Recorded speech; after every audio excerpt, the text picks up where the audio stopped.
नूरगढ़ पहाड़ों के नीचे खुलता है। एक शांत गांव जहां जीवन प्रकृति की लय के अनुसार चलता है। सुबह की हलचल के बीच खदीजा दृढ़ संकल्प के साथ स्कूल की ओर जाती है। उसकी किताबें कसकर पकड़ी हुई हैं। तनवीर अमन खदीजा को देखता है। उसकी आंखें गर्व और आशा से भरी हुई हैं। बेटी, तुम एक दिन हमें गौरवान्वित करोगी। एक छोटे से कमरे में खदीजा लालटेन की रोशनी में पढ़ाई करती है। उसका दृढ़ संकल्प चमक रहा है। जैनब बीबी प्रवेश करती हैं। उनका चेहरा मातृत्व चिंता का एक कैनवास है।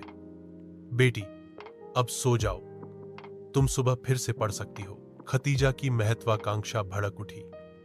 मां, मैं डॉक्टर बनना चाहती हूं और आपको गौरवान्वित करना चाहती हूं। खदीजा अब एक युवा डॉक्टर मरीजों की देखभाल करती है। हर दयालु भाव में अपने पिता के सपने को साकार करती है। वह एक गरीब मरीज को अपनी देखभाल बढ़ाती है।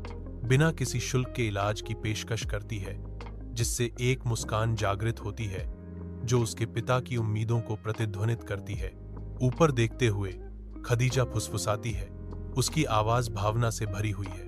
पिताजी, मैंने आपसे वादा किया था कि मैं एक डॉक्टर बनूंगी और लोगों की सेवा करूंगी, और मैंने अपना वादा निभाया है।